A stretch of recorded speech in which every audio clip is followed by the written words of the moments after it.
in the night, your heart fills with dread. Probably a murderer who wants you dead. It could be a ghost, a demon, or worse. Perhaps you're the victim of a witch's curse. It's hopeless, you're doomed. You'd call a priest if you could. You'd rather just listen to who? Sinisterhood.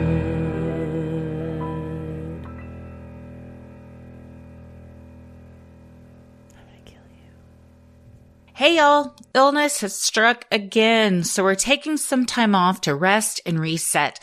We'll be back next Friday with an all new episode. In the meantime, here are some of our most commented on stories by you all from the very early days of Freaky Friday, including our very first Freaky Friday story ever from my father-in-law, George Brown. He's one of the reasons that Freaky Friday started to begin with. So thank you to everybody that sent these in, and we'll talk to you all soon.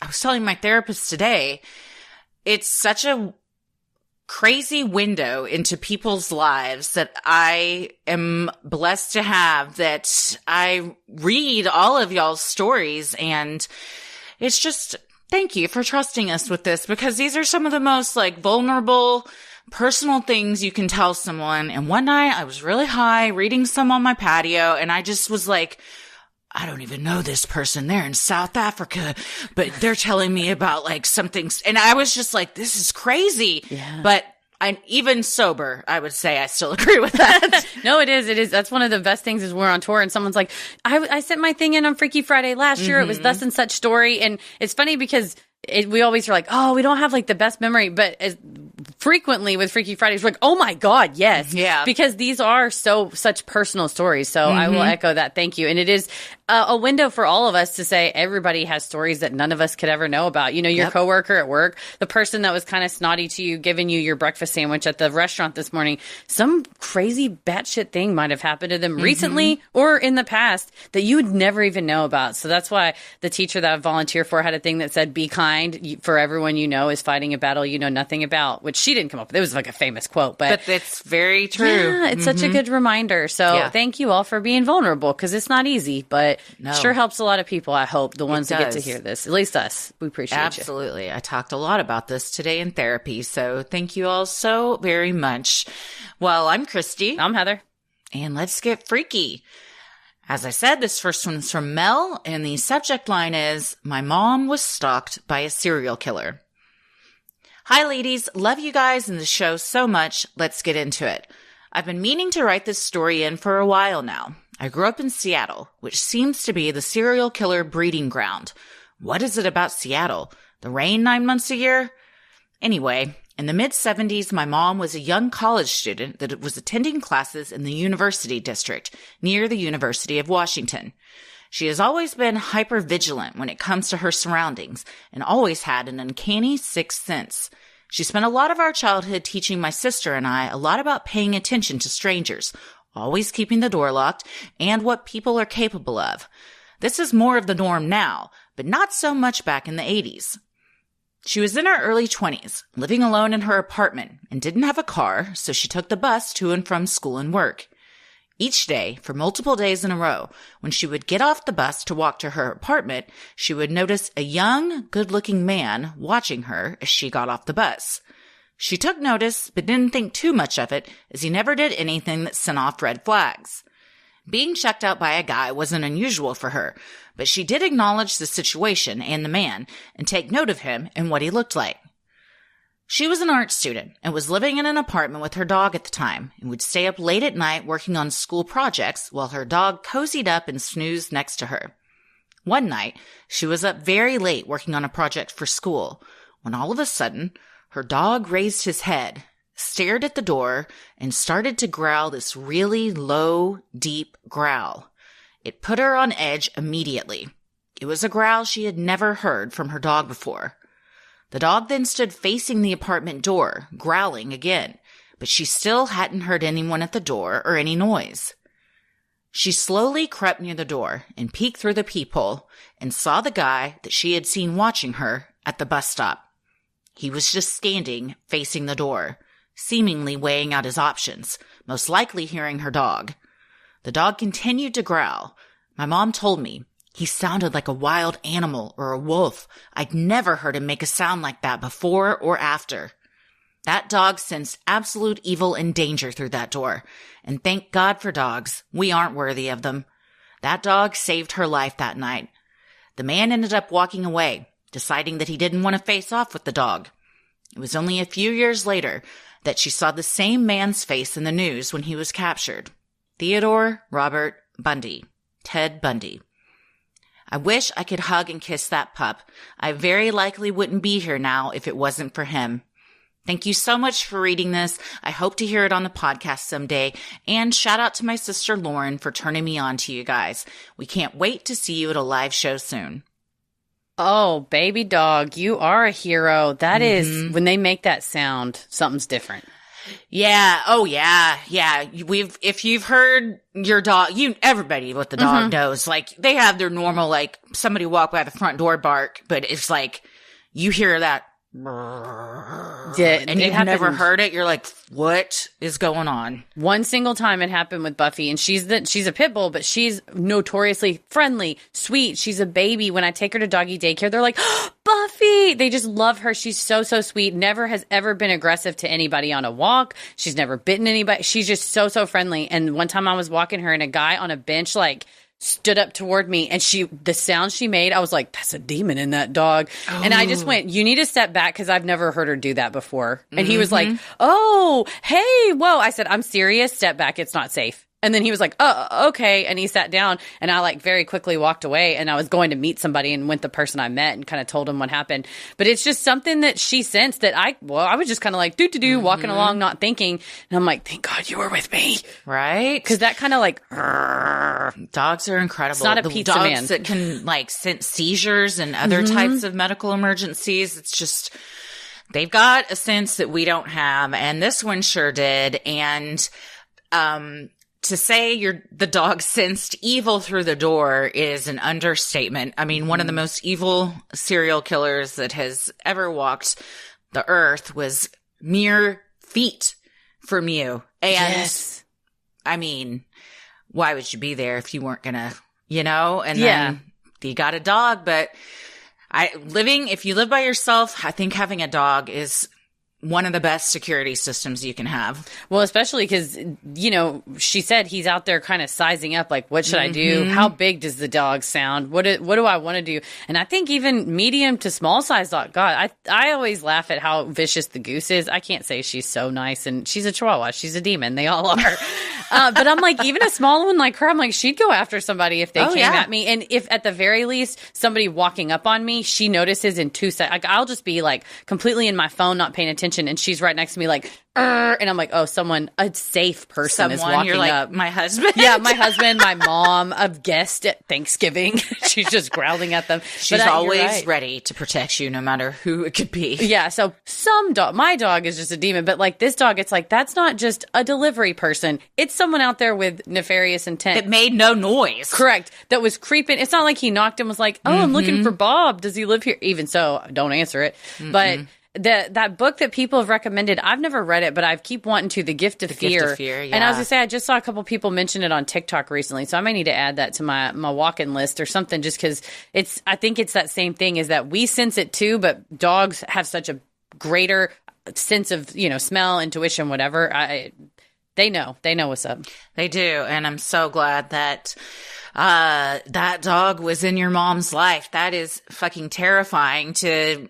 One, you're like, oh, all the puzzle pieces are falling into place. He's been watching me, which clearly means he's also followed me to my apartment after I got off the bus. Because he knew exactly where I lived. And not just, to my house. It was like in an apartment. That's even eerier, too, that it's not the first time you've seen that person. Goddamn. No, and then you see his face on the news, and you're like, whew, those near misses, they'll stick with you for sure. Well, thank you so much, Mel, for sending that in. The next one we have is from Bella, and the subject line is Drive-Through Danger. Hey guys, I'm in love with this new segment and obsessed with y'all's humor. Truly great humans you guys sound to be. Enough with the fangirling. Let's get into it. For some background info, I'm freshly 18 and have always had 2 or more jobs because of personal issues. This happened about a week before my birthday, June 18th. Anyway, I'm a server at this restaurant, decently popular, so I won't disclose the name, which also includes a drive-thru. I serve from 4 to 8 and then work the drive-thru from 8 to 12. So the beginning of my drive-thru shift, a woman drives straight through the speaker into the window, which, like, what the fuck, but whatever. When she gets there, I lean out the window and ask, how may I help her? It's only 8:30 p.m., so still pretty light outside, but she is absolutely wasted. She asks for directions to a local dispensary shop, and I hesitantly give her directions. She drives off without ordering anything, and I think that's the end of it. Boy, was I wrong. Around 11:40 p.m., we're all exhausted. It was a Saturday night, so we just finished a really big rush, and we're all starting to close work.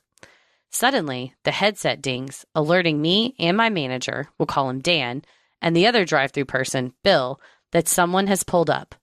Annoyed, my manager does the very scripted intro and asks the person to order. Immediately, we're met with screams. Not angry customer yells. I'm talking bloody murder. We all freeze and look to the TV above us, which uses a security camera to make a straight shot to the speaker. Literally, nothing is happening. She's just screaming into the speaker. My manager attempts to calm her down, and she starts screaming that she wants to talk to the girl she talked to earlier. I'm the only female presenting employee working that night, so I turn my mic on and try to talk to her. Almost instantly, she stops screaming, and in the sweetest voice, she orders. We're all weirded out, but start getting her drinks and food ready. However, she just stays at the speaker. For like 5 minutes, she just sits there. We tell her multiple times she can pull forward, but she doesn't. Finally, she pulls forward, and I greet her. This is when I realize it's the same woman I gave directions to earlier. When I say this lady was on a different freaking planet, I tell her the total, but she starts to order more things, which, like, okay, it's whatever. But it was like getting an order from a tired toddler. Literally in the middle of taking her second order, she falls asleep. She does this like 5 other times, and it's genuinely freaking me out. I take her money and shut and lock the window. I call Dan on the headset and tell him to get his ass over here. I tell him I'm too scared to take her order and maybe we should call the police because she's a threat. He agrees and takes over. However, the second he opens the window, she begins screaming and literally hissing. She's freaking foaming at the mouth and demanding I continue checking her out. The coward turns to me like, "You heard the woman." I so do not get paid enough for this. I hand her change, and she straight up passes out and drops it all on the ground. Dan leans into the window with me and calls out to her to wake her up. She does, and when she sees him, she starts hissing again. I'm so terrified at this point. I give her food and think this insanity is finally over. But when I close the window, she grabs it. I'm embarrassingly sensitive and start crying because of the stress and fear. She tells me she wants to tip me and reaches over to the passenger seat. She turns back around, hands me $60, a baggie of pills, and a freaking switchblade. My whole body is shuddering at this point, so Bill grabs me and locks the window. Dan calls the cops, and we sit in the dish pit. Our main grill guy, we'll call him Joe, stands by the window until she drives away. He takes a picture of her license plate when she leaves, agonizingly slow apparently, and the cops show up not even 5 minutes later. At this point, I'm having a full-blown panic attack, something else I struggle with, while they ask us questions. One of the cops stays to talk to us, and the other 2 drive off in their cars to go find the woman. They take the tip after they return empty-handed. Apparently, they ran the plate, and it was fake. They never found her, and I got the next 3 days off.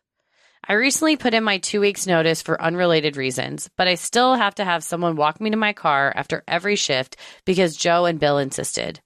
Working in fast food, I have a ton more horror stories, but none like this, so I thought I'd share.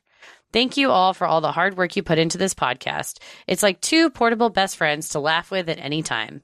Keep it creepy. Love, B. Bella. People that work drive-thrus are angels. It's heroes. You're heroes. I've just heard, but you're like standing in line inside and you hear transactions going on. You're like, who do you think you are to speak to somebody like that, you monster? Yeah. This is next level. Clearly she was on a ton ton of drugs and should not have been behind the wheel. No. But when you're just, it's late at night and somebody is hissing and foaming at the mouth like a rabid dog. And there's videos online you see of, even though they're in their car and you're in the drive-through window, depending on the height of the car, it's not that much to jump through the window. Yeah, people so have. It's definitely that woman that lost her mind over some chicken nuggets. Remember that video that went viral? Oh, yeah. Climbed Stuff through like the fucking thing, like tried to attack them. Yeah. It's a safety issue. I mean, I think you're the boss. Well, one boss being like, you heard the woman, go talk to her. She's hissing at me. Like, no, I'm not going to do that. No, At some point, just be like, listen, we're not going to give you your order. Fucking leave. Like, close the window, leave. You shut the window, you lock it, you call the cops. I think you did the right thing for sure. I would have done that probably as soon as the screaming started. That's real unhinged behavior. If someone is screaming that much at the speaker, it's just like, you're not getting your food tonight. You need to go. It's just like, well, and it's also continue. very, I mean, maybe they are in distress. You don't know what's happening. You know, if they're having like a psychotic break or something, they're also a danger to others because on the road. They're completely wasted behind the wheel, possibly a danger to themselves. You were right to put on your 2 weeks. And also, don't feel bad that you get like that in stressful situations, cry and stuff. I'm the same way. You're overwhelmed. It's sensory overload. And it's just like your brain's way of kind of like protecting you from something. So don't feel like, maybe I read it wrong. They said I get embarrassingly, I'm embarrassingly sensitive. And be sensitive. Don't be embarrassed about that. I think it's very normal and, a response that makes sense, especially in this situation. I just saw an old interview with Macho Man Randy Savage on Arsenio Hall, and Arsenio Hall said, "You're a macho man. Do you ever cry?" And he said, "Yes, macho friends of all men, macho whoever, you should all cry. You should feel every range of emotions." Aww. I've cried 1,000 times before, and I'll cry 1,000 times again. Of course, he's like, "I'm macho man. I cried 1,000 times before and 1,000 times again." So Macho Man Randy Savage cried if he needed to cry. This is a perfect situation to cry in. Mm-hmm. I'm also a stress crier. If someone is confronting me, or that's why there's a meme going around that was like, lawyers, how do you argue with people without crying? I'm like, great question. I can't. Mine would be, how do you argue without getting so heated that the judge is like, ma'am, we need you to sit down. Like, Mrs. Wallace, we can't actually bolt down the tables any harder than we have. Could you stop flipping them? The county is running out of screws. Yeah, but I cry when I feel like I'm getting in trouble. Oh, yeah. Like if there's one specific incident I can remember is when the place that I worked at before I started living my dreams with you, fired me when I was 4 months pregnant for some bullshit I did not even do. And not only was I pregnant, but I was also like getting in trouble and getting fired. And I was like hysterical about it. So I cry very much in those situations, and did in grade school and middle school too. If I thought I was getting in trouble by a teacher, I would cry. I cannot. Yeah, I can't take. Part of having ADHD also is rejection sensitive dysphoria, where you like can't take like people pleasing to the max, and you can't accept like disappointing people, and you have to be everyone's favorite and have to. So I struggle with that too, and that involves even the possibility that someone is upset with me. I now have to have coping mechanisms to deal with it, but would previously fully melt down and be like, oh my God, they're mad at me. They're going to freak out. I mean, now we've been friends so long, but early on I'd be like, oh my God, I did this. Oh my God, are you so mad? You're like, no. You're like, why are you freaking out? And I'm like, oh, the amount of times Paris has to say no when I'm like, are you mad at me? He'll just be like, for what? He's like, you're sitting there. You didn't do anything. Well, it sounds like anxiety. It's all consuming, and you're just, I mean, I'm the same way, but with a very specific thing. Yeah. I'm the same way, but with other things. Difficult. So don't feel bad. You did the right thing. Good job putting in your 2 weeks. We hope you find a new job where no one hisses, no one screams, and it's a lovely, pleasant experience because you deserve it. $60, a baggie of pills, and a switchblade. That's it. That's the tip right there. Wow. 20% That's so 2021. 2022 is $60, bag of pills and a switchblade. You're welcome. Here you go, kid. You need this. Good luck. It wasn't 50. It was 60. $60. Such a specific amount of money to have in your card cash. And I know it's 3 sweaty 20s. We all do. Crumpled up. And man, a switchblade. They don't make them like that anymore. Man. She was like, what do I have of value in this car that I can just grab? And those were within her reach in a car that she was driving.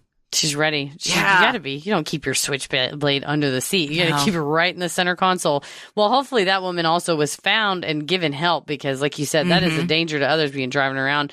And hopefully they, I'm sure, driving erratically, behaving that way. Hopefully she was pulled over before she hurt anybody. Yeah. Well, thank you, B.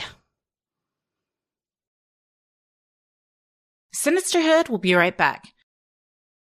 There's a lot of awesome things that have come out of Australia. I mean, koalas, for one. Come on, crocodile hunter, all of the Irwins. But our new favorite Aussie export that's finally available here in the United States is the koala sofa bed. Koala's sofa beds bring mattress-level comfort and style right into your living room. They're built with the same luxurious technology as their top-rated mattresses.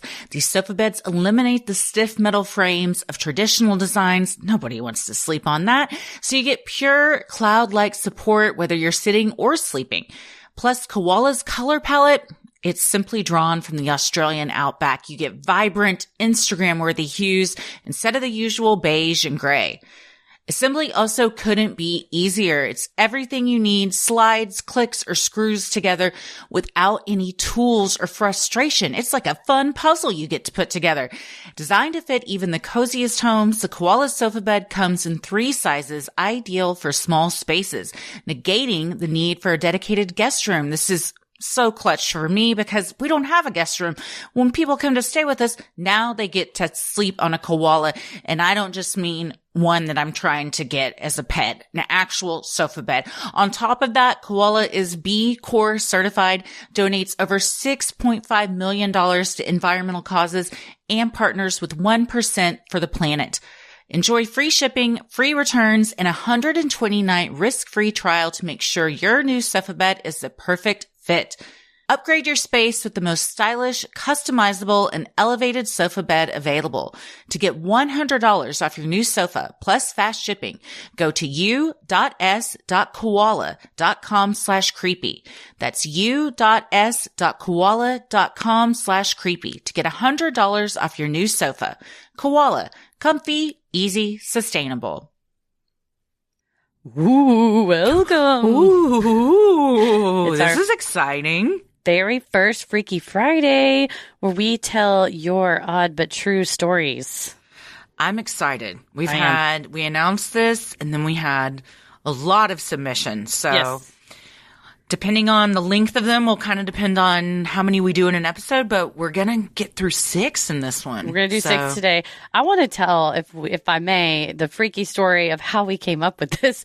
We were at dinner. Please, because I don't know if I remember. Oh, wait, was this before Tool? Yes, we were at dinner at Macero in Victory Park in Dallas. And we were with our brown men in our lives, Tommy Brown, George Brown, and Paris Brown.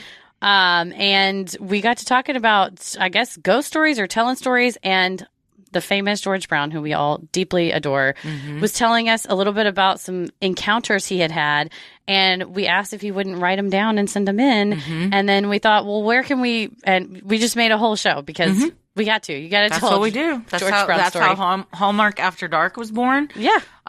We'll just be hanging out. We're like, we should do this. And what I love about us, if I may toot our horn, is that I've been with creative people, especially in improv, so many times you'll be hanging out with someone and something funny comes up and everyone says, oh, we should do that. And then it never comes to fruition. But with us, I always know it's going to come to fruition. And the next day, we're like messaging each other like, okay, this is how we could do it. Like we knew from that very moment that it was spoken into the universe that it was going to happen. That's true. I love it. And the response we have gotten from our wonderful listeners, because we also just get DMs with kind of cool stories like this. So might as well have a formal place to do it. So if you have a story, sinisterhood.com/Freaky Friday, and there's a lovely form, and you can say, subject line and whatnot, so it does not get lost in the email. It all goes into a wonderful database. Yes, now it's our yet database. Another, our third database that we have. Third of many. Who knows? Who knows? Infinite databases. Yeah. So, let's get into it. Let's get started. This first one is from George Brown. My father-in-law, Heather, we all adore him so much. He's a fan favorite. This one is called Grandpa's Message of Comfort. My mom's side of the family is descendants of the famous Hatfields, of the Hatfield and McCoy's feud. My grandpa Lee Hatfield was one of the first family members growing up that I had a close connection with. My grandma and grandpa came to live with us when we lived in West Virginia. My dad was a Marine, so he was stationed there. So I spent a lot of time with my grandparents. My grandpa used to take his grandkids for walks through the garden he had made and would tell us stories. He really was a great man. He had a good sense of humor and just seemed to want to be close to us. One evening he was lying on the couch taking a nap when he suddenly was not feeling well and then passed out. My parents called 911 and sent us kids next door to stay at the neighbors while this was happening at our house. We later found out he had had a heart attack and died on the way to the hospital. It was my first experience with death at an age, I was about 10 at this time, when I understood it more, and I wasn't sure how to handle it. My grandpa was gone, and I would never see him again. Or so I thought. The following week after his funeral, I laid down on the same couch he had been napping on to watch TV. I was lying on my stomach with my head facing the TV and fireplace. The fireplace was on the left of the TV. I then noticed something near the fireplace, and when I looked up, it was my grandpa. He was standing there, smiling. He looked great, even had his teeth in, LOL. He looked at me and said, "Don't worry about me, or that I'm gone. I'm good, and I'm in a great place." I said, "Okay, Grandpa, I miss you." He said, "I miss you too, but we will see each other again, so don't worry or be sad anymore." I said, "Okay, I won't worry or be sad." It was at this point I felt someone touch my shoulder. When I looked up, it was my grandma. She asked who I was talking to. I looked back at the fireplace to say I was talking to Grandpa, but when we both looked, he was gone. I told my grandma what he said. She thought I was probably dreaming, but then she asked me to tell her what he was wearing. See, the kids did not go to the funeral. We stayed home and knew nothing about the funeral. I told her that he had a white cowboy hat, long white sleeve shirt, and dark jeans and cowboy boots. She looked at me and said, "Well, you must have seen him, 'cause that is exactly what we buried him in. He wants you to not hurt or be sad for him." After this, I felt differently about death as life moved on. When I have had other people I care about die in my life, I just felt more at peace. I was still sad and full of emotions, but I was just more at peace. It also brought me closer with my grandma. Man. I've heard this story many times from George, and the events and details have never wavered. Never once changed. And also, No. I mean, he told it to us at Macero, and just, when you know. And he said, "I knew that was him." And as a kid, you don't think, well, I'm going to make this up and pretend it's great. You're just so open to it. I think kids are more open to it sometimes. I think that's why it's more believable from a child, because they don't have an agenda and they don't know. They're so honest that they don't even know to make anything up. Yeah, I love that. Yeah, he got to say goodbye to his grandpa, which that's all any of us want, is to be able to say bye to our loved ones before they move on. For sure. Well, he also has blessed us with a second one. This is also from George. This one is called Grandma's Awakening, or a 7-Up for an Angel. This brings me to when my grandma Marie Hatfield passed. I was 17 when she passed away. We were now living in Dallas. I should mention I wasn't living at home when my grandma went to the hospital. I was at my best friend's mom's house. My mom called to tell me that Grandma was in the hospital, and she was not doing well. The doctor said she may not make it through the day, and that I needed to go see her and say goodbye as soon as possible. My friend and I went to the hospital right away to see her. We went to the nurse's station and asked for her room. They told us the room number, and we went in to see her. She was sitting on the side of the bed. She smiled and greeted us and said, "George Ray, they won't let me have a 7-Up." It was her favorite drink besides sweet tea. "I don't understand why I can't have a 7-Up. Can you get me a 7-Up?" I said yes, and my friend and I went down to the vending machine and got a 7-Up and poured it into a cup with a straw so no one would know what she was drinking. They said she may not make it through the day, so we thought, what would a sip of 7-Up hurt? We then went back to her room and gave it to her. She took a long, big drink and smiled and said, "That tastes so good. Thank you so much." She then said, "I'm chilly and tired."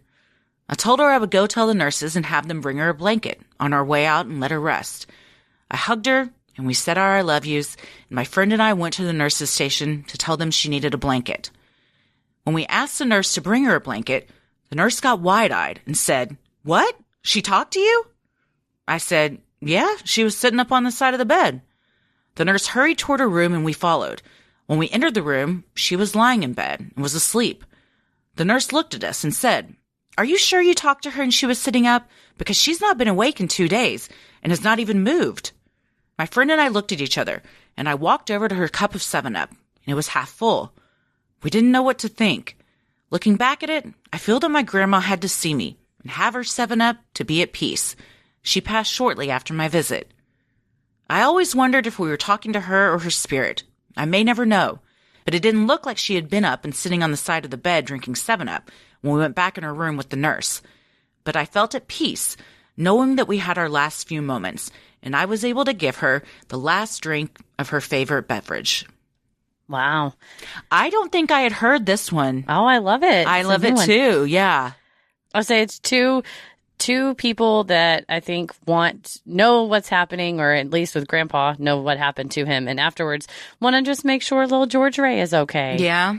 Yeah.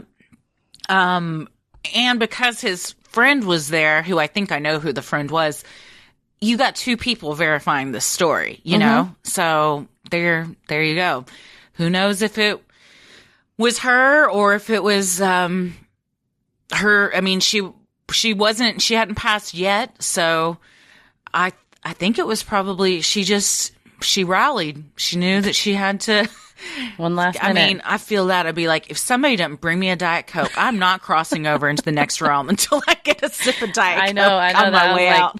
I know what to pour in that cup and bring to you. Thank you very much. And yes, I will gulp it down and then peace out. Yeah. But yeah, that's sweet. And I think, like you said, if the friend is with you, you can't be like, well, maybe you just imagined it happened. Or like Grandma heard him talking when he was talking to Grandpa. Right. So in all these stories, there's somebody else that was around. So thank you, George. Thank you, George. I love you. We love you. We love you.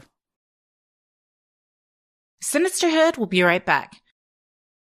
This show is sponsored by BetterHelp. Therapy should feel accessible, not like a luxury. Traditional in-person therapy can cost anywhere from $100 to $250 per session, which adds up fast. But with BetterHelp Online Therapy, you can save on average up to 50% per session. Therapy is so crucial. You've heard Heather and I both talk about our therapist. Heather loves her BetterHelp therapist. She meets with her every Monday morning to start her week off right. And she cannot say enough good things about it. Because BetterHelp is fully online, it makes therapy affordable and convenient, and they serve over 5 million people worldwide. You can access a diverse network of more than 30,000 credentialed therapists with a wide range of specialties. And you can also easily switch therapists at any time for no extra cost. Your well-being is worth it. Visit BetterHelp.com/sinister to get 10% off your first month. That's BetterHelp, HELP.com/sinister. This next one's from BB, and the subject line is Upstate New York Marsh Cryptid, Demon, or Just a Deranged Man. Hello to you, wonderful ladies. This event happened October 1st, 2023. I live in central New York, about 45 minutes east of Syracuse. Since it was such a gorgeous fall afternoon, I decided to take my bike and go for a nice long ride along the Erie Canal. The trail is great, it's paved, there's all sorts of wildlife, and it's very popular to run, walk, and bike. At a certain point, there's an area called the Utica Marsh.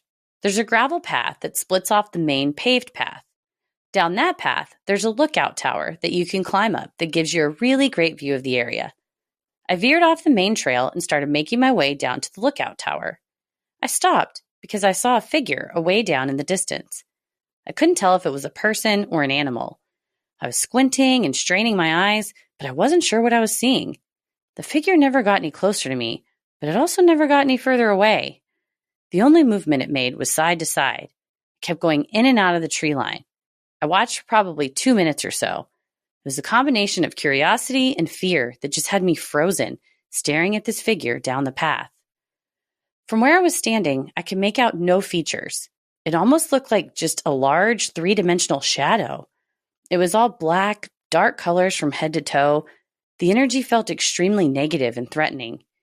Every hair on my body stood up, and this wave of sheer terror came over me. Every single internal alarm was screaming at me to get the hell out of there. I've never had such an intense feeling of dread in my life. After what I can only describe as a stare-off, I snapped out of it and took a picture of what I was seeing. I turned around and pedaled my ass as fast as I could out of there back to the main path. I got a good distance away and stopped to look at the picture I took. I've attached it to the post. Y'all, what the fuck is that? Its shoulders are so broad, its legs are so skinny, and it just looks so disproportionate. If it was a person, what the hell is it wearing? It is about 80 degrees out and not a cloud in the sky. This person would be roasting wearing all black from head to toe. I'm going to come to the conclusion that it is the Utica Marsh cryptid and leave it at that. Regardless, it was one of the scariest moments I can remember, and I don't foresee myself going anywhere near that part of the trail again. Okay, I've seen the pictures. You have not. I've kept these from you. Okay, may I now present them to you? Please. Okay, there's two. Let's see. I'm going to present the first one to you first. Okay. Oh, I see movement. We're in the cloud. Pop up. Oh!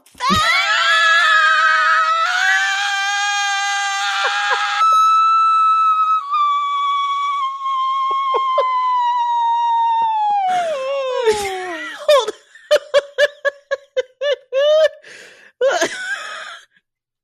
I put another one. Hang on, it's fitting the low. Goddamn!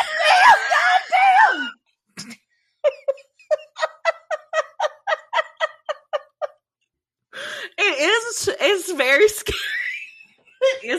It is scary. I'm holding my breath like that mountain hell it was on. Fuck! I've looked at these pictures so much over the past 24 hours trying to figure out what it could be. Like we'll post these on our socials. Certainly. when we post this. There's like a faraway picture that's clearly from I don't know, probably 50 feet away out in this grassy area, but then a zoomed in picture, and both of them, it certainly looks like a person standing exactly just like you described. Disproportionate, shoulders are so broad, head is smaller. What's happening here? If I may. Please. First of all, definitely it's the Utica Marsh cryptid. That's been decided. If you need it, breaking if you're news, driving, Utica Marsh cryptid first discussed on Sinisterhood. UMC. If you can't stop your car right now to look at our social media, I'm going to help you out. It looks statuesque wise, body shape, height wise. It looks like Pennsylvania Senator John Fetterman. I just took a drink of water and nearly spit it all over my keyboard. Just because it's quite tall, quite broad. It is he's an imposing figure. He's massive, and it doesn't look like there's hair on top. Although it does look bald or just a head. Yeah, or just a head. But it would be like if he was dressed in a leather daddy outfit. I feel like it looks like it's got a vest or protective clothing on, almost like a Batman suit. Except for the legs. It's like pantaloons that stop above the knee. He's like, I wanted to wear my whole Batman suit, but I wore the capri cutoff version because it's 80 degrees. It's quite hot, and I can kick better with the short version. It kind of does look like a Batman now that except there's no pointy bat ears on the head. And wait a minute. Does Batman also have a cape? I don't see a cape here. So it's not a full Batman, but he's got kind of a Batmanish look. He wasn't full Batmaning. He was just he's half Manning, half Batmaning. Well, if it is over near like a cave area, maybe he's going to the Batcave. I don't know. Or he's leaving it. I don't know. That's what I was trying to think. I was like, could it be like an opening to something? But when you look at the far off picture, it looks even more like a person or a creature. Horrible. I won't say a person, a creature. Yeah, I hate it. It's weird. The legs are skinny. The shoulders are broad. I bet if someone's listening, I've been noticing it's about a different subject matter, but with the use of measurements and ratios and measuring close, everybody is talking about how Ron DeSantis wears high heel boots inside of his cowboy boots. And like they've measured his tibia and fibula and like his thigh bone. There are scientists out there that can help us out and help measure this cryptid and help us using like the telephone pole, help us figure out how tall it is. And maybe that's a good idea. Like the leg to height ratio. Like, I bet calling all scientists, I know we've got all of our listeners have a superpower, so I'm calling on the ones with the ratio measurement superpower that can you know who you are. You know who you are. This is why you went to graduate school. You got a protractor on your desk, and you're like, I've been waiting for this day. Print the photos out. That's a good point, though, because there are a lot of telephone poles right next to it, so that is a good like scale that you could use. Yes, there's no banana, but we can go telephone pole for no scale. Banana. I'm going to assume this is a regular sized telephone pole. Just sweating about this. It is. This is one of the creepier photos we've been sent. Yeah, I hate it. Thank you for that. I was very excited to get it. Yeah, this is a Friday the 13th kind of photo. Thank you. Thank you. Yeah, well, we'll put it on social media, and y'all let us know. Help us define the features of the Utica Marsh cryptid, because we look forward to an entire episode about it. If you're up there and you know where this is, just be careful. Go check, and maybe you'll ride up on it on a bicycle and you see that it's got Juggalo paint on his face and you make a new friend. Yell, if you're that far away from it in a park, go, hoo-hoo, or what are you supposed to say?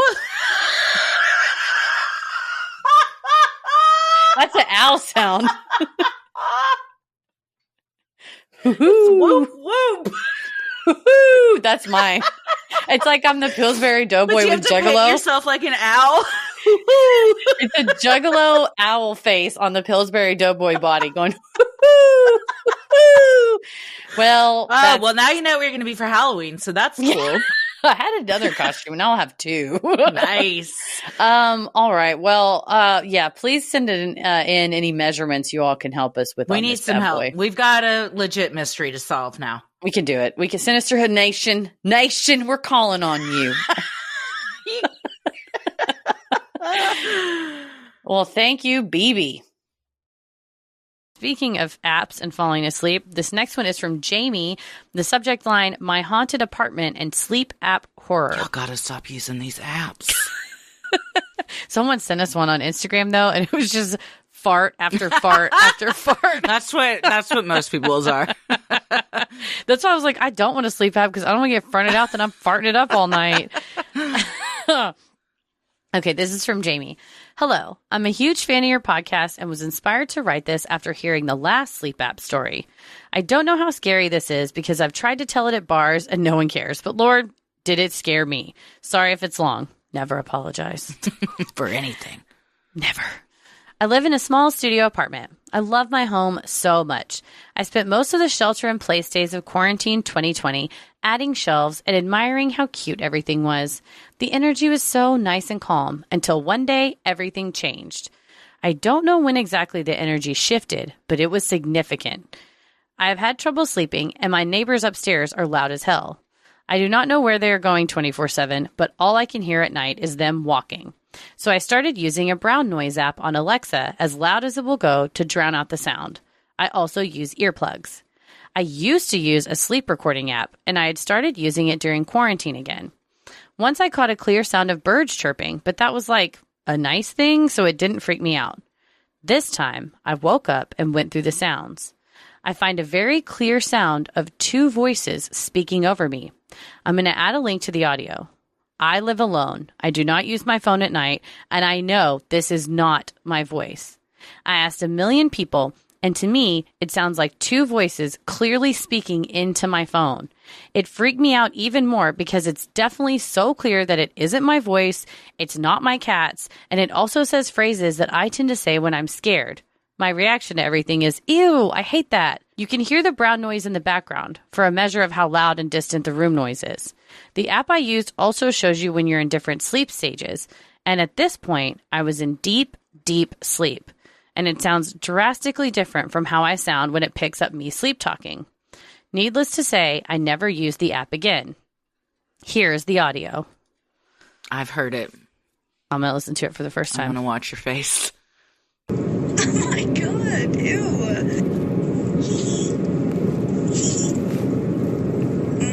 Oh, I hate that now. Oh my god. Yeah. That was my reaction last night by myself. Heather's out of her chair. She's so freaked out. Oh my god. I wish I was with you so I could comfort you. Oh no. She's going to cry. She's so scared. Oh, don't cry. Don't cry. What is it? I know, right? I don't want to. I want to listen to it again, but I don't. But I'm gonna. I didn't expect it. I know. I'm gonna listen to it again too. I listened to it last night, but I gotta listen to it again. Hold on. No. Hold on. I can't hear if you're crying. Just a second. Oh my god, ew.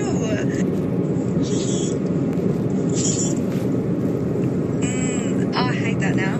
Oh my god. Right? My hand's just over my mouth. I can't. I'm afraid Paris is going to come in here because I screamed.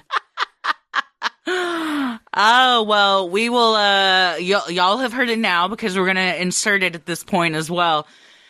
So, keep going. There's more to the story. There's more to the story. Pause. Okay. Jamie continues. A week later, I'm in bed with my two cats. Sometimes when there are bangs or things fall down, I can admit that it's something that can be explained by them doing the most when I'm trying to sleep.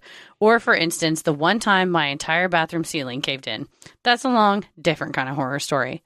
But this night, I heard two loud taps from the corner of my apartment by the closet where I keep a makeshift altar. So, honestly, in hindsight, I probably brought all this on myself. I instantly thought it might be the cats. Except that I realized a moment later they were both laying on the bed with me, and when the sound happened, all three of us looked in the direction of the noise. I was a little freaked out, got out of bed to look around, but found nothing out of place. There's nothing out of place at all. As I'm looking, there's a knock from inside the closet. I don't even know if I can describe it as a knock, but it was an audible sound, and Sophie, my oldest, bravest cat, heard it too, because she prances over to check it out. Not long after, I find it hard to sleep. I'm having nightmares frequently, and I'm always waking up at 3 a.m. I'm a person who cannot sleep with any noise or light, but I'm so uncomfortable at this point in the dark that I began sleeping with the light fully on. One morning, I woke up and went to the bathroom. I have a very small bathroom with a tub on one side and a heater on the opposite side. On both sides, there's enough space for a weight scale to be set. I keep one next to the heater in front of the toilet. I walk into the bathroom and stub my toe. I look down, and under the bath mat, I notice a perfect square indent. I look closer and notice the weight scale is perfectly placed beneath the mat on the opposite side of the bathroom. My mother blames the cats, but one of my biggest pet peeves is that my bath mat never lies flat or straight because they're always running around and knocking it out of place. It's set exactly on the edge of the mat, at the tip, and perfectly straight. At this point, I'm basically done, and I show all my colleagues at work. One of my co-teachers says it's probably a demon. I'm at my wit's end, so I ordered an energy clearing from Etsy. I figured it could work, or if it doesn't, at least I tried something as fast as I could. It seems to have helped, as I've had nothing like this happen ever since. Oh my God. Jamie, first of all, great idea doing an energy clearing. What I am hearing now, because we hear knocking is like demon stuff. Moving stuff is demon stuff. If you say that it's like not you talking, because it doesn't sound like sleep talking. Like you said, we've inserted this. We've all heard it. But it Sleepy sounds talking, like an actual human voice. Yeah, it doesn't sound... Two of them. Yes, and it doesn't sound like... I have family members that sleep talk. I have heard it. It's not usually like, oh my God, like completely clear. This is completely clear. I wonder too if things are trying to get energy and it's mocking you and it's doing, because she said when she gets so scared, her reaction is, oh, I hate that. Ew, I hate that. And it's like, oh my God, ew. It's like, fuck, the demon's mocking you, girl. It's the he for me. Oh, stop it. I don't like that. Fucking A. Oh. That Sorry, would have been I breathlessly read the other half of it because I can't fucking breathe. I get hit by a Mack truck of the sound, and then I have to continue reading. What you aren't hearing is how many times I had to edit out her restarting because she was so freaked out. She kept having to restart sentences. It's gonna sound clear because it will sound clear to everybody. That's the beauty of editing. That would have been the last night I'd slept in that apartment. I'll tell you that right now. Burn it to the ground. I would have noped out of there so fast. I would have slept in my car if I had nowhere else to go. God, I mean, horrifying. Hearing a knock coming from inside the closet. What? Something's behind that. A knock. Once again, that implies something has hands. It's got a fist. Or a hoof. Yeah. So, nothing good. Also, Jamie, I just want to say, whoever you're at bars with, fuck them, because this story scares the shit out of me. Right? Your friends have like a very high threshold for fucked up shit, because this is something that I would be like, if I heard this at a bar, I'm like, girl, you can't go back there. Are you hanging out with demonologists that are like, yeah, it's just all the time. Of course they scream in the night. You're like, yeah. Oh. I love having the cats, though. That's why I think pets are great if you can have them, if you can afford them, have them around. Because I know if anything moves in the night, the goose, when Leanne was house sitting, she said that it thundered and that Lucy jumped up and started doing laps and was barking. I said, that's how you know, though. If somebody started like fidgeting with the window or if a ghost started knocking on the dogs would be going batshit about it. Kate goes bananas when somebody just walks by the front yard, like with a... Doesn't have to be another dog. When the mail is delivered, shut it down. Kate's like, don't fucking look at our house. Don't look at our... Keep walking. Keep walking. She is a protector for sure. The other day, Ella asked, why does Kate bark so much? I said, because she's just letting people know that she's here. Don't mess with me. Yeah, don't fuck with my family. Man. Jamie, thank you for sharing that. I'm so glad that the energy clearing seemed to have helped. Shout out to small businesses on Etsy who are helping people get access to energy clearing when they don't know where else to go. I listened to this last night when I was finishing the outline, and I knew this was going to terrify you. Selfishly, I did not want to give you a heads up because I wanted your reaction live. Well, you all are welcome. But I love that we do this to each other too, because I'm like, hey, this will make Christy mad, or this will make Christy laugh, or this will make Because I was freaked out because I said, "Oh, she's just talking," because it's so crystal clear of a woman's voice. But she also said it doesn't. That's not what she sounds like. Yeah, that's not her voice. So imagine hearing your go-to phrases, but it's somebody else's voice on your phone it's a saying demon, it's like, hell yeah. And I'm like, oh no. Yeah. I got a lot of hot takes. Yeah, it's just on my phone. That's a really great catchphrase for a demon, though. That is. Yeah. Every take that a demon has is a hot take. That's true. Yeah. We need a shirt now that has a demon on it that says I got a lot of hot takes with just a pitchfork on fire. Oh man, these are good. These are good. I was excited about this last one. I loved all of them, but I knew this one was gonna get a good reaction out of Heather. So. I did not expect to be thrown from my seat with terror, which I was. I was on my hands and knees on the ground. It's times like this when I wished we record what we do. Most of the time I don't, because I don't want to put on makeup or feel like I need to clean my room or anything like that. But this was great.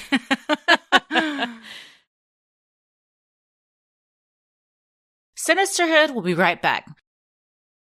Bad habits usually lead to bad outcomes, but it doesn't have to be that way. That's where Fume comes in.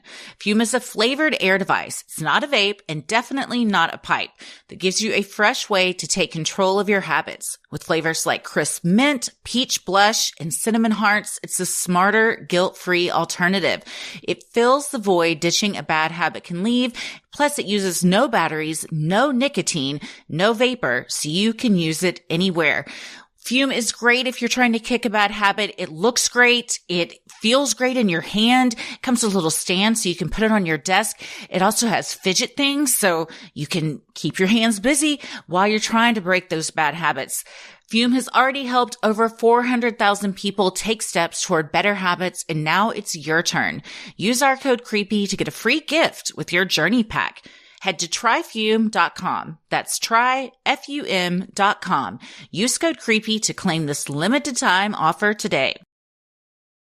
Hello and welcome to another edition of Freaky Friday Guest Stories. Today we are so thrilled to have the guest we have. It is Riley Rose Critchlow. You will recognize them from The Real Housewives of Dungeons and Dragons.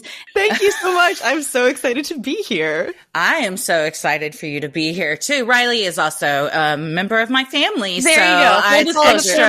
It's extra special for you to be here. This isn't the first time that the three of us have been on mic together recording a podcast. It's true. This is actually technically our official announcement of our very first, very special season 2 RHOD&D guest stars, our Sinisterhood team. You guys are so much fun. Funny on this show. I hope I can't imagine that your listeners have ever heard you do what you do on Real Housewives of Dungeons and Dragons. True, you're right. Probably not. Yeah. Weird and amazing. It was such a delight to have you on the show, and I cannot wait for your episodes to come out very, very soon. So if you're listening and you want to catch up on RHOD&D, the time is now, because Christy and Heather are about to enter the picture and things are about to get extremely weird and delightful. Well, we're thrilled to do it. Yeah, I love to do. I mean, not just because we love you and we want to hang out. It is genuinely such a funny show. It is super funny. well planned by the drama masters instead of dungeon masters, and it's the way that you all play, and that every guest you have, every cast member completely commits, and the results are hilarious. And it's just like the Chris Kirkpatrick myth, I'm sure. How did y'all come up with Real Housewives of D&D, of thinking of putting these things together? Because it has such a funny result. So it's essentially the same team that is behind Chris Kirkpatrick Miss that is also Fallon was drunk at a Christmas party again. Was like, what if Dungeons and Dragons and Real Housewives come together? Honestly, not far from the truth. Like, I got a text probably in the middle of the night in like July of 2021 from Valen, who I went to high school with and have been good friends with for a long time, but we had sort of fallen out of touch. I hadn't really talked to her in a couple years, probably. So this was still a very out of the blue text, and it just said Real Housewives of Dungeons and Dragons ? Which I was like, yes.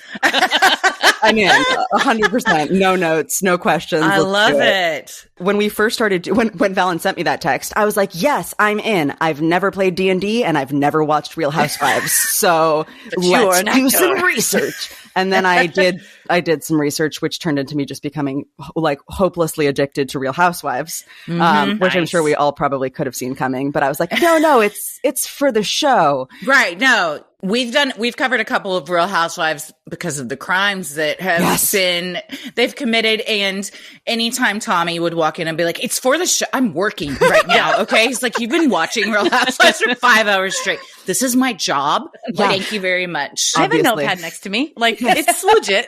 Same. No, Kyle will come in and be like, are they still rehashing the same drama from like 5 years ago? And I was like, they sure are.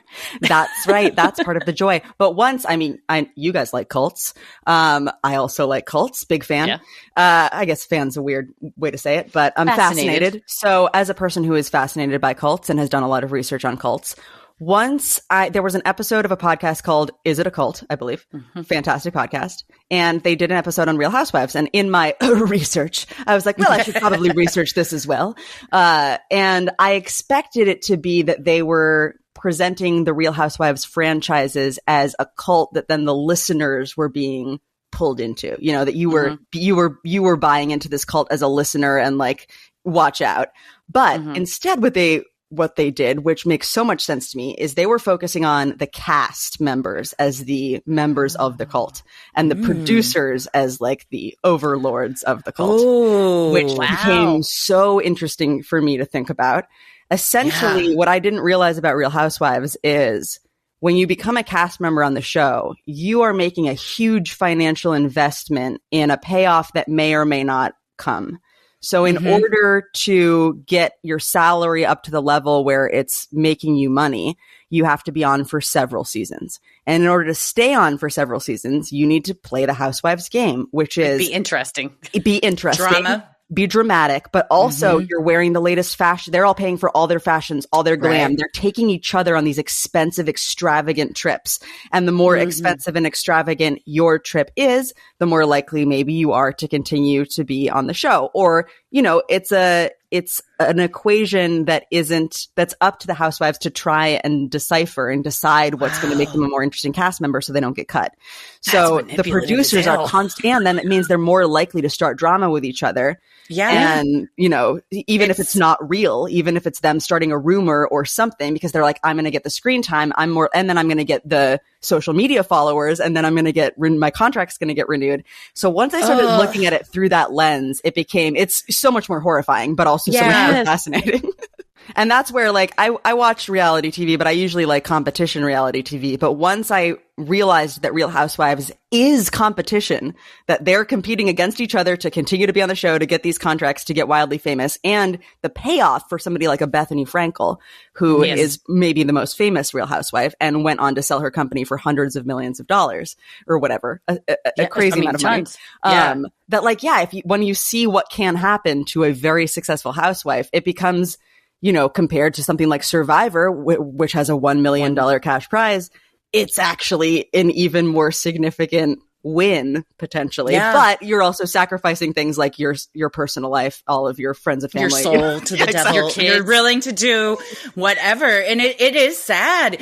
I was blown away when I found out that they pay for everything themselves. They're they're wearing, their glam squads and everything. I think the private planes, when we were covering Erica Girardi, because we were like, she was paying for a month. I always thought Bravo like paid for it. It's actually a very cheap show for Bravo to produce because they're putting up all the money. Yeah, they've convinced these women that they should spend all their own money, making the production value extremely high by doing all of these, luxury yachts and private planes, and they go on. And the house, Jen Shah's house was rented. Like, that's not even her house. And you're like, you're now renting a massive multi-million-dollar house, hoping that maybe you'll get some sort of business opportunity. Which I think, doesn't Andy Cohen and/or Bravo get 10% of any business that you launch after being on the show? It's the Bethany Frankel rule. It's called the Bethany rule, exactly, because they didn't do that with Skinny Girl and have been kicking themselves forever. So now, anytime a housewife like pitches a new brand or a new product and they're going to promote it on the show, Bravo gets a cut. So it is kind of this brilliant but very cult-like setup. It's like manipulative. It's dark. And then Jen Shah is like, I'm going to spend millions on this Airbnb. And then she goes to prison. And then all your dirty secrets come out on reality TV. You can't hide all that stuff for long. If you're thinking about dipping your toe in the Real Housewives pond, I highly recommend starting with Salt Lake City. It's only a couple seasons, and you get some real big dramatic shit. Those bathtub moments where they're like all in the tubs, like screaming at each other outside. In the middle of the desert or something.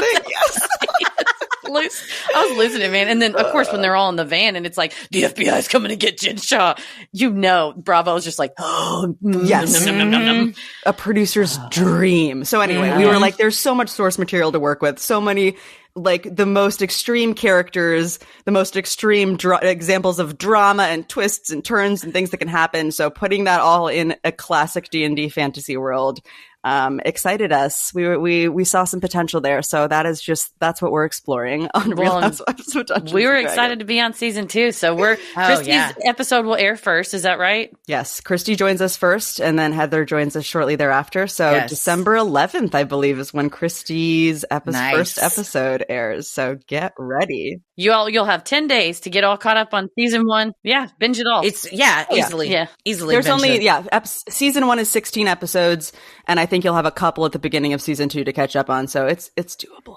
But to me, I would get sad because I would run out of episodes, and I was like, That's true. I'm all caught up. So, because it is so bingeable, because it's that ongoing gameplay improv. You're just listening to these characters doing the most outrageous stuff.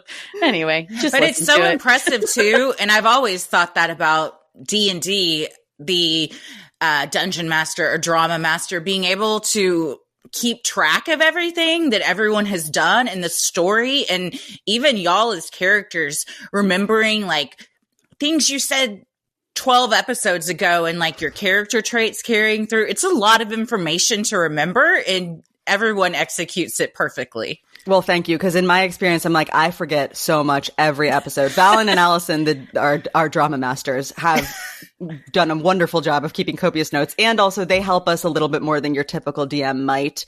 I think in a lot of D&D games, it's up to the players to like really know their own character sheet and their own abilities. And if they forget something, then that's on them. We get some hand holding on this show, which is very kind of them. Well, that's how you make a good show, is everybody works together. You're like, sorry, Riley, if you don't remember what Cassandra did last week, then that's on you. I mean, there's a little bit of that. Allison specifically likes to sometimes punish us for not keeping tabs on everything. But if we forget like a D&D mechanic, they'll be like, let me break this down for you for the 14th time. Here's how you roll for damage or whatever. That's what I loved it, because you'll say, am I allowed to do that? And sometimes they'll go, well, I mean, not really, but because of this, okay. Okay. That's they're benevolent drama masters. We love that. Well, they also Luckily. know what makes a comedic good show, so you got to let some things slide for the sake of the show. Yeah. And that's D&D in general. I think at its core, D&D is just an improvised storytelling game where you're all telling a story together, and you can be a real stickler about the rules, but that sometimes makes it less fun for the people involved. So it's a balance. Yeah. It's a game. Balance. It is a game. Yeah. It's like fun. Games Same like with improv. We've been in troops where it's like you have beat A, B, and C, and then we're going to have 2A, 2, and you're like, I just want to get up here and play. It's like too many rules. It becomes less fun when everyone's just like, no, we have to stick to this exact format. Mm-hmm. Yeah, no, you have to have a little bit of rules and then some leeway to play around and be very silly. Absolutely. Which you'll get a lot of the silly side of it if you listen to the show, especially with Christy and Heather. You guys are taking such a turn. And I am so excited to re-listen because I remember a couple of things, but I know that a lot happened that I'm forgetting. Our characters are very fun. Well, and I've never heard your episodes, so I have to hear that. I remember that when we get to Heather's introduction and the way in which, I won't spoil it, but the way in which you are reintroduced to Christy as she comes back with this gang, this new gang of housewives is one of the funniest moments to me on the show. Oh, I can't wait. I'm so excited. I love to play a character. That was so much fun. Anytime you want us to come back, I'll do it. Oh, improvising a story with other actors and improvisers, and everyone's committed and also very good. There's nothing that's to me the most exciting type of performing to do. Totally. 100%. It's very fun. Luckily at this point in my life, I've somehow set myself up so I get to do that. And then also an in-sync drag musical and living your best life. My past Riley would be like, you're nailing it. You're nailing it. I always say that. I'm like, if 12-year-old me just had a few seconds to see what was going on, to be like, nice. Hey, nice. Oh, fuck yeah. Good for you. All right. I'm not going to worry too much. Yeah. It's like, don't worry. Don't worry too much. Hopefully. It's like, just forget about everything that's going to happen in high school. Cause you're just breeze past that. It will fuel your You'll joy. block it out anyway. So. It'll fuel your happy. It's fine. Yes. Mm-hmm. Sinisterhood will be right back. I don't know about you all, but sometimes my hormones are all over the place. And by sometimes, I mean most of the time. I've had 2 kids. I'm 46. You know what comes along with all of that. And I'm sure a ton of you can relate. And now we have some relief. Glow by Beam is a hormone balancing super powder designed specifically for women. This delicious drink mix combines 18 active ingredients, including vitamins, minerals, and natural antioxidants. They work together to support everything from metabolism and immune function to collagen production. With added electrolytes for an extra hydration boost and a low sugar formula, Glow takes the guesswork out of the vitamin aisle and makes it simple to nourish your body. We found Glow to be the easiest way to stay on top of our hormones, hydration, and overall wellness. You just do 1 scoop in water, stir, and it's ready to go. You don't need to use a blender. There's no pill organizers. There's no hassle. It's the straightforward, tasty routine that helps us feeling balanced every day. Glow taps the power of chase tree fruit to help relieve PMS symptoms, so as monthly cramps and mood swings become more manageable.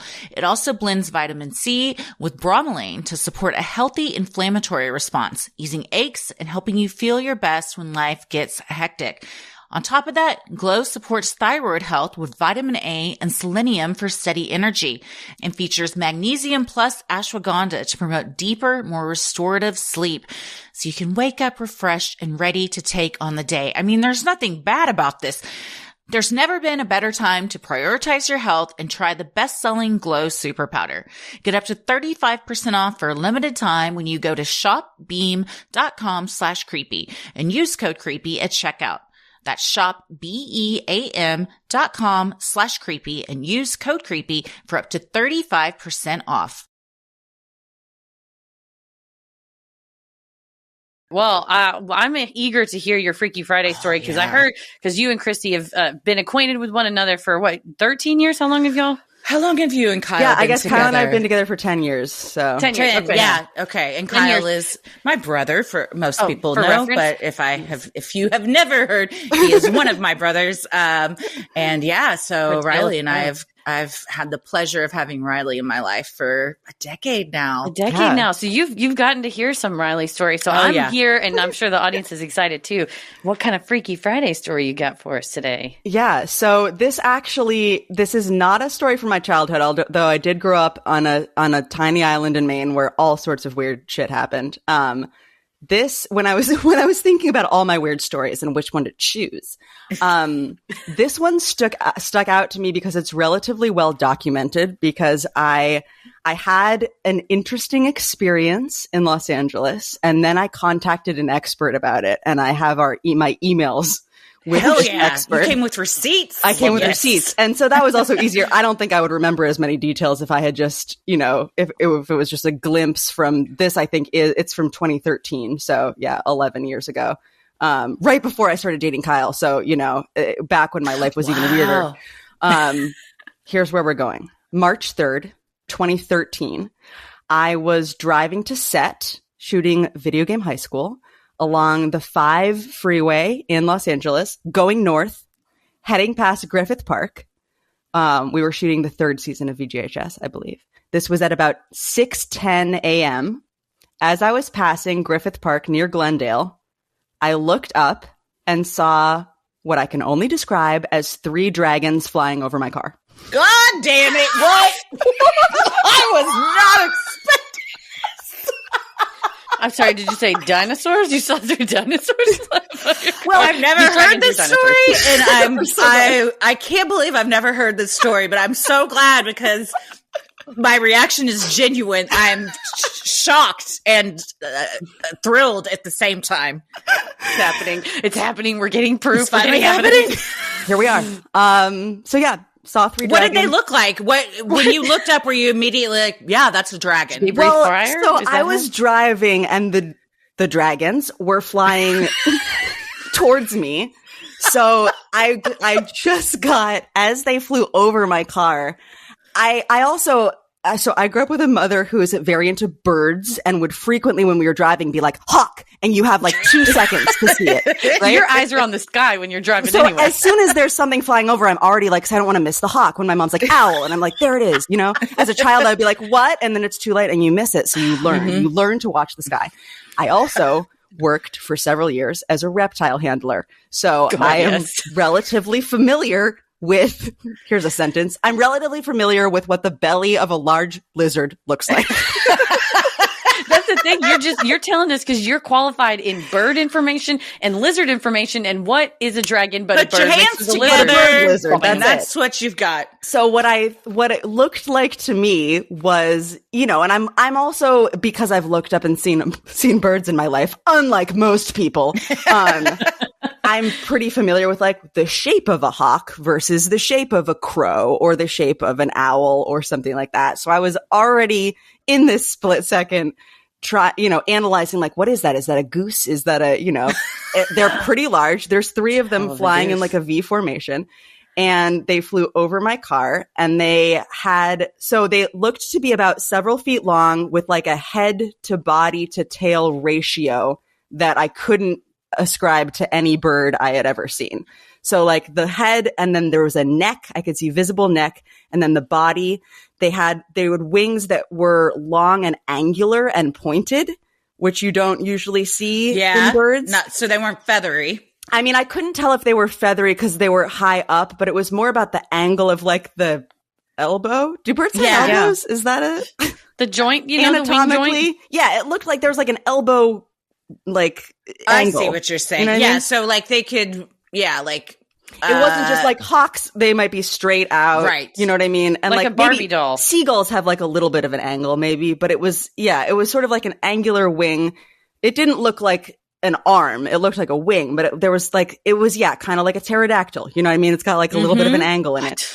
And then their tails were long and had points, like triangular points at the end of their tails. Like a dragon tail. It's a dragon. So that's where I was like, in the maybe 3 seconds of them passing over my car, that's what I saw. They also looked kind of light in color, like white, gray, light green. Again, their bellies is what I would be seeing. So to me, that kind of, if you've ever even just seen a video of like an alligator flip over, their bellies are that like light. That? Yeah, it looked like that light kind of greenish, grayish coloring. Gator belly. And I didn't have time, I'm driving to set, so I didn't like pull over or stop, and I couldn't track where they were going because they went over the top of my car. But I did yell out loud to the person in the car with me, "Did you just see those dragons?"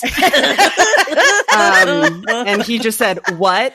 And so I unfortunately you missed it. That's why you got to keep your eyes on the sky all the time. You're going to miss it. Yeah, I unfortunately don't have a witness to corroborate the story because he wasn't paying attention. But maybe you do. Maybe March 3rd. Is that March what you said? 3rd, 2013 at 6 a.m.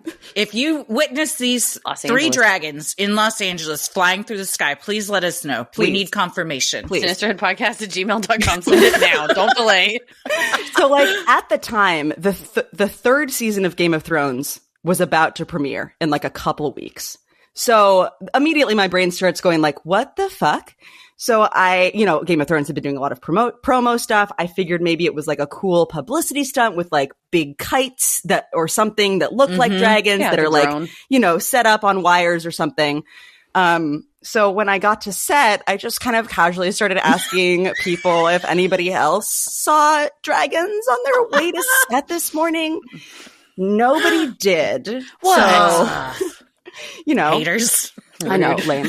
But then I was like checking Twitter because I figured it was like, if it's a publicity thing, whatever, a promo thing, somebody's going to be posting pictures. There's going to be some news headline, something.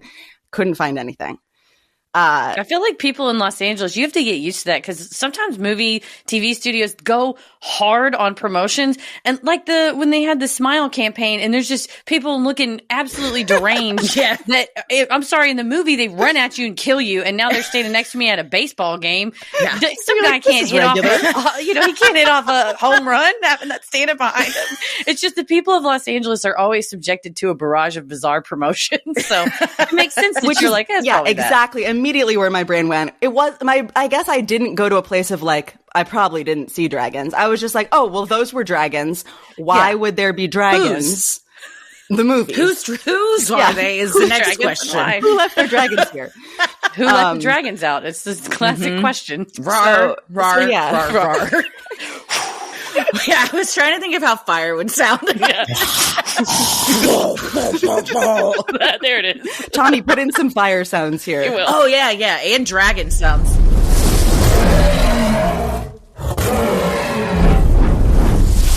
Paris, if you could put flames out of Christy's mouth, if you could, Paris. Oh yeah, That'd be great.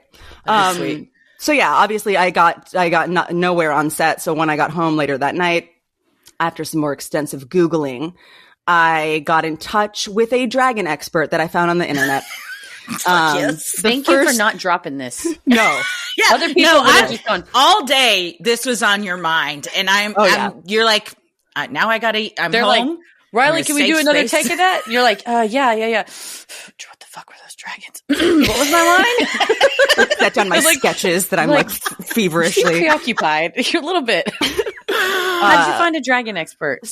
Google.com. Nice. Google.com. Yeah, we use that. And it looks like the first email I sent to him was at about 3 a.m. So obviously you are not the first person that's contacted this person at 3 a.m. And you had seen the dragons at 6 a.m. the prior day. So this is a 6 solid. The prior day. Yeah. So you were almost coming up on 24 hours. Yeah. Almost, right. Oh my. But I got in touch with a man named Jonathan Whitcomb, who runs the site livepterosaurs.com. The site is still up.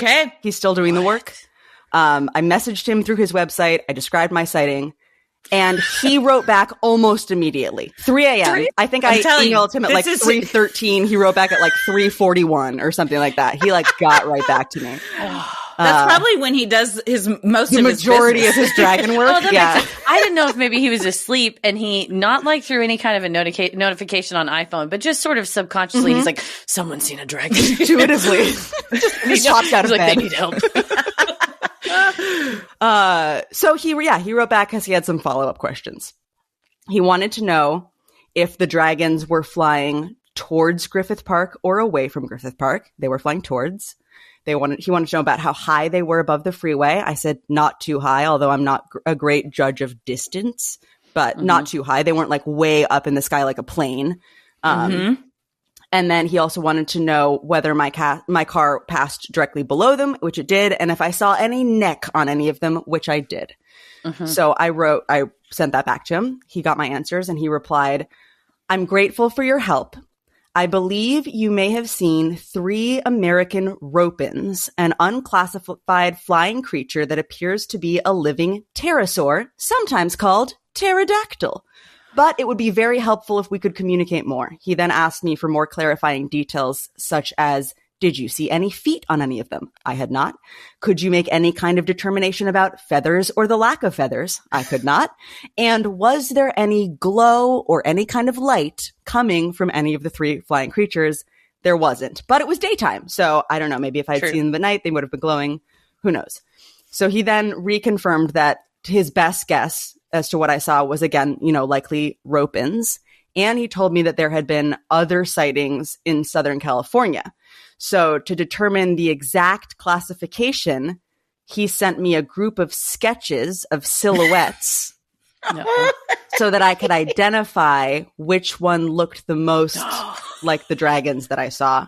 It's a lineup. You have to thing I've ever heard out of a lineup. Now, did he draw these sketches? Are these his renderings?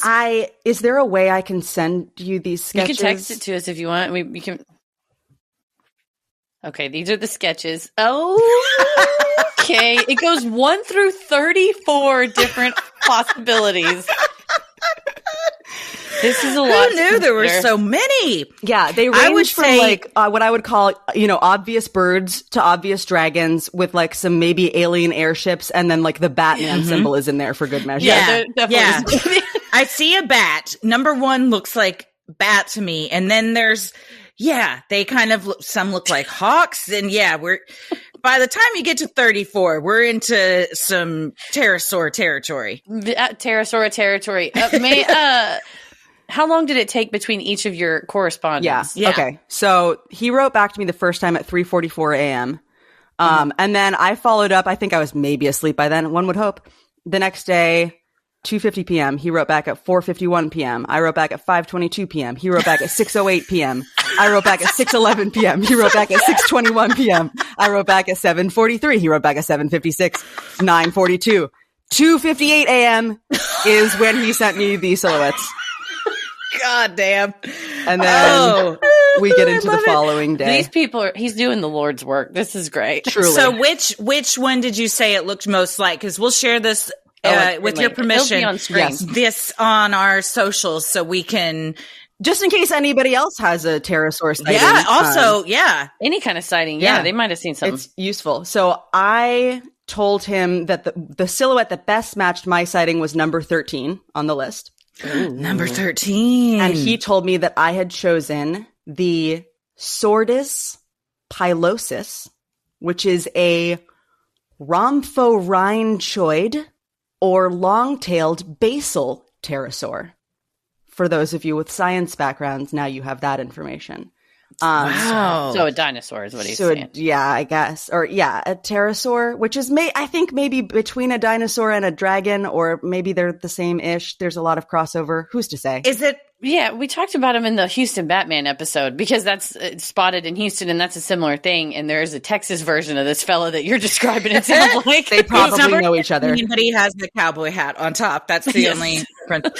Didn't we recently talk about pterosaurs? Because wasn't it? I think there was another Freaky Friday or something where someone thought they'd seen a pterodactyl in Oklahoma, and I discovered that there are a lot of pterosaur sightings in Oklahoma. So is it kind of an evolved pterodactyl?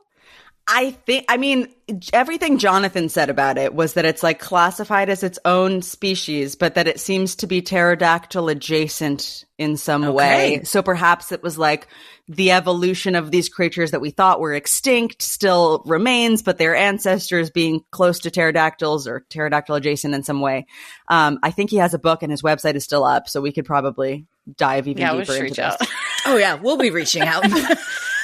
That's incredible because you're right by, I mean, Los Angeles is not that far from the water. And in South Texas, kind of near the Gulf of Mexico, there's sightings of these pterosaurs. So I wonder if there's some sort of coastal connection as well. I don't know. Maybe, Coast to coast. Coast to coast pterosaurs. Did he think that they were flying towards Griffith Park because that's where they might have nests and live? Potentially. He told me, so after he sent me the silhouettes, he said that he really needed to talk to me on the phone, which obviously I was like, yes, sir, I will be talking to you on the phone. Absolutely, we do. It's 5 a.m. and y'all are on a phone call. Let's do it. I'm here for it. I feel like there was, at this point in my life, I remember at least attempting to record this phone call, but that recording has since, been lost to the hard drives of time. But from what I remember talking to him about, he was basically telling me more about my sighting, about his work, about the history of the sightings in the area. He asked if he could include my sighting in his research. And then after our call, he followed up with another email saying, I'll refer to your sighting with the designation Griffith Park rope-in because of the proximity to Griffith Park and because of your choice of the number 13 silhouette. He said the second 2004 rope-in expedition involved... What now? Involved those same silhouettes, and the two native eyewitnesses who had adequate sighting clarity both chose number 13 on the silhouette. Okay. Three people ain't wrong. He also said, I will maintain your anonymity by calling you CGP for California Griffith Park. Maybe at the time I was like, don't put my name in it, but at this point, fucking do it, man. Jonathan, if you're listening, feel free. He said the only way this, bless his heart, this is one of my favorite things about Jonathan. He was like, the only way anyone would learn that you had reported flying dragons is if your friends spread that news. It will not come from my writings. If any of your friends give you trouble about your sighting of dragons, let them know that there's a name for those animals, rope-in. Please feel free to ask me questions about this subject at any time, Jonathan. Anytime. Literally. I don't sleep. 24 hours a day, you can get in touch with me. It's like the Ghostbusters. You just call, he's right there. He's right there for you. That's really kind. And he says that because we talk about like with the aerial school and the UFO sightings, a lot of people see stuff and they feel a lot of shame or they feel ostracized by their friends. So a person who is accepting these reports, it's lovely that he is also encouraging like, hey, don't let anybody make you feel like shit. Yeah. All right. A lot of people. Jonathan. This happens to a lot of people. Everyone's just quiet about it. And now, you know what? We're not quiet about it anymore. Yeah. You talking about it dragon, publicly. damn it. You're not the Dragon only one. truthers. We've been dragon truthers for years. I'm convinced that dragons were just dinosaurs and we just haven't found one of, maybe we haven't found one of their skeletons, one of their, I don't know. It could be a compelling case. Yeah. Big archaeology is keeping it from us. Big archaeology. They are up to a lot of nefarious shit. Wow. So do you feel like that was a satisfying answer? Like these were Ropens, or do you still think you saw dragons? I feel like I went into this entire experience being like, there's probably some other explanation for what I just saw. So far, I haven't gotten any, no one else seems to be able to explain what it was. So as far as I'm concerned, Jonathan's got the best pitch. I haven't seen any dragons or pterosaurs or ropen since then, but Jonathan is still at it. He's still updating his website with more sightings from around the country. He actually reached out to me one last time about 10 weeks later saying that somebody else had a similar sighting in the area and asked if I wanted to talk to her about it. Which That's I think so nice. I emailed with her about it nice. a little bit, and then I think I ghosted her. He's trying to connect the community so people know that, that, because it probably is something that you're like, you could be embarrassed to talk about with people. But I just Googled these and straight up, they look like dragons. If I saw 3 of these flying, Ropen. Okay. If I saw 3 of these flying overhead, yes, I would also exclaim, did you just see those dragons? Because they absolutely look like dragons. The artistic renderings. Gorgeous. Wow. Yeah, look at that thing. Yeah. And I think I didn't end up talking to the other person who had a sighting because it sounded to me like she was more viscerally affected by it. Upset? I think she said something along the lines of since we've both had our lives changed forever or something like that. And I don't want to take that away from her, but I don't know if I could have held a conversation without being like, but maybe not. Right. I don't know. It's a fun cocktail party story. You don't just be like, what does this mean for the future of humanity? There's goddamn Ropens out there. I loved talking to Jonathan about it, but I haven't followed up, you know? Yeah.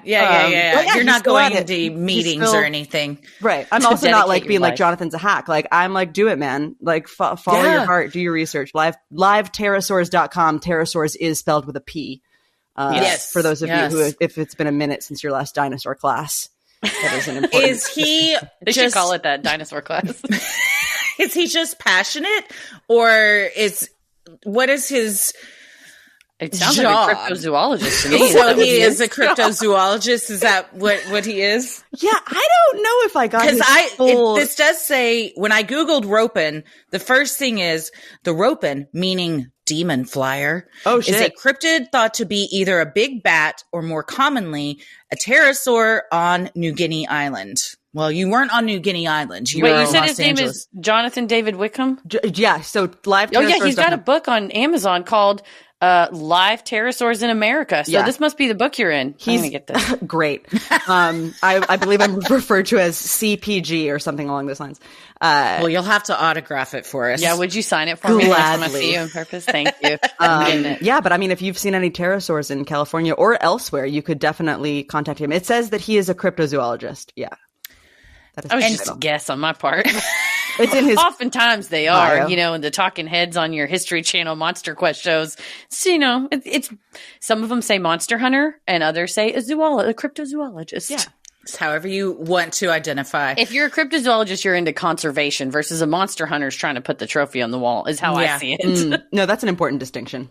Yeah, absolutely. Wow, that's you blown our minds. My whole weekend. I'm not going to lie. It hasn't even happened yet. And I can already say this is the best thing that'll happen this weekend. Done and done. I was already looking forward to this. I did not know I would just be wrecked for any other interview ever. I couldn't have wished for a better thing. Thank you so much. Never did I think what I could only describe as 3 dragons flying over my car. And the fact that this is how it ended, because I was fully prepared for you to be like, it was a Game of Thrones thing. They were promoting whatever. I was looking for it. I was really trying to find the reason that it wasn't just dragons, but I don't have a good reason for it not being dragons thus far. So as far as I'm convinced, it was dragons. They were dragons. Saw a pterosaur. If you can't disprove it, it's proven. That's the world we live in now. You know what? I saw what I saw. You can't take it away from me. That's what. You can't prove that I didn't see dragons. Yeah. I don't know how And you would, but three. you can't. No, That seems like a family. I Yeah, like that they were more. flying in a V formation too together. Yes, they were. Yeah. Mhm. It was like one. They had to and the other go to their giant nest in Griffith Park. And doesn't Griffith Observatory have like big ass gargoyles or something? It's like up on a hill kind of thing. Do they Or have am I gargoyles? thinking love of another gargoyles. thing? And they might. I might be wrong, but I was thinking maybe they were drawn to the gargoyles. Their because they're like, brethren. oh, one of us is over there. We gotta go. we Oh, gotta they go like check. gargoyles. They're probably pretty cool dragons. Yeah. They look like my cousin. That's cool. It's a safe Gargoyles are bet. cool. Yeah. Gargoyles and dragons are cousins. I think that's just established. I think We that's just right. know. That feels right. That feels right. Yeah. Oh, so right. Anyway, Well, thank you that's so my much dragon for story. being with us today. Oh my gosh. So good. So not. good. Well, where can everyone find all of the amazing things that you're doing? Yeah, you can find Real Housewives of Dungeons and Dragons wherever you get your podcasts. We are also on Patreon at patreon.com/housewives of D&D and across all social media at Housewives of D&D. Chris Kirkpatrick Miss will be going up at Seven Dials Playhouse in London. We open for previews on December 1st and we open officially on December 4th. We will be running through December 30th. You can get tickets at sevendialsplayhouse.co.uk. And yeah, if you wanted to follow me, you can find me on Instagram at Riley Ace of Spies and on Twitter, which is now called X, although I cannot. So Twitter, at Riley Rose Critch. Riley Rose Critchlow, thank you for being with us today. Everybody go, if you're in London, go and see the Chris Kirkpatrick Miss for us, because we can't be there. We would be if we could. And absolutely listen to Real Housewives of D&D. Get caught up so you can catch Christy's episode on the 11th and mine dropping a little bit after Christmas. So thank you for being with us today. Thank you so much for having me. So much fun. What a blast. And if anyone else has seen these dragons, please reach out, because we'll start a Facebook group. Yeah, go to our Instagram. We're gonna put this up so that you all can choose which one you saw, because we need to know. We need to know who's seen what out there. It's good to have on hand in case you see anything and you're like, is that Batman or is it a dragon? Yeah. You sent it? I saved it right away to my phone. 34 choices. 34, like There's a that many. Baskin Robbins, but they were 31, weren't they? Yeah, just better. A little bit better. Just a little bit better than Robbins, a little bit higher. But Suck it, Baskin Robbins. Well, thank you, Riley. We love you so much. And you. Love everybody you guys go follow them and listen to everything that they're a part of, because it's all fantastic. Yeah, you're doing yourself a favor, really.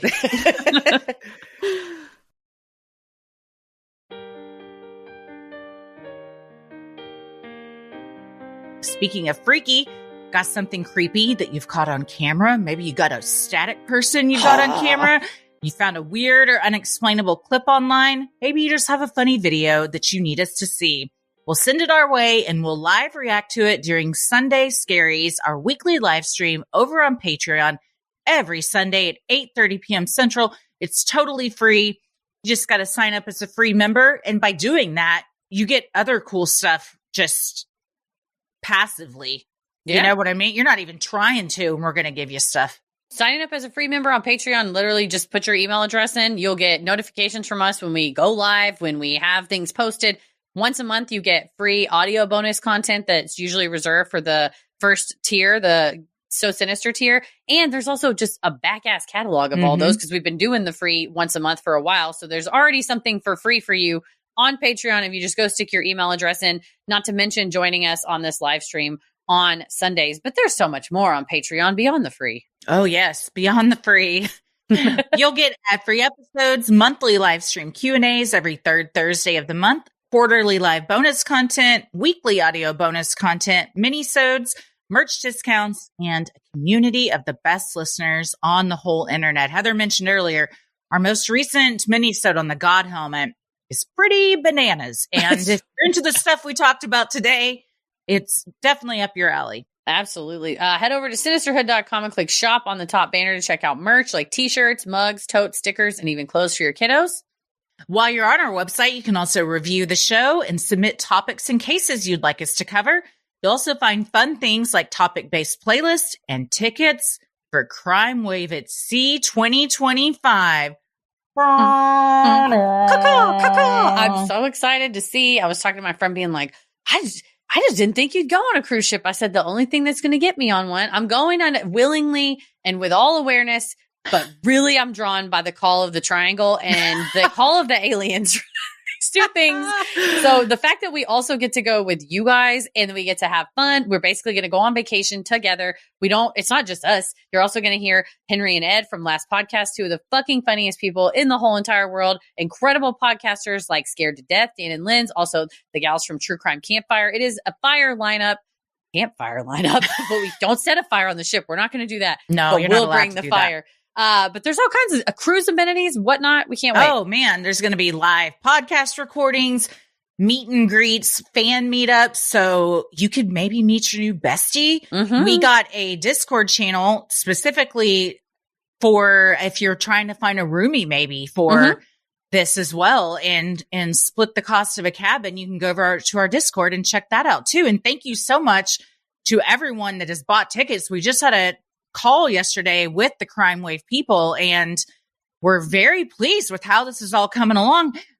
It is probably going to sell out. So get your tickets while you can, because it's not just us. It's the other shows as well who their listeners are also buying tickets. Yeah, so go to crimewaveatc.com/sinister. Get your fan code. Like Chrissy said, it will sell out. There's a limited number, and they've told us like you're plugging along. You're at a high percentage. They're going to get filled up. So go to crimewaveatc.com/sinister. Get that fan code. Go to the Discord channel. See if you can meet. Even if you don't need a roommate, you might just see who else is going. And or if you're thinking about going, go on the Discord channel and see like, well, what did you book? How? Where do you think you're going to travel from? All that kind of stuff. So it's always more fun to travel with the crew. So for sure, crimewaveatc.com/sinister. You can follow us on Instagram and Threads at Sinisterhood Pod. You can like us on Facebook at Sinisterhood, and you can follow us on YouTube and TikTok for the clips from the show, episodes, live streams, and so much more. Our handles on both are at Sinisterhood Podcast.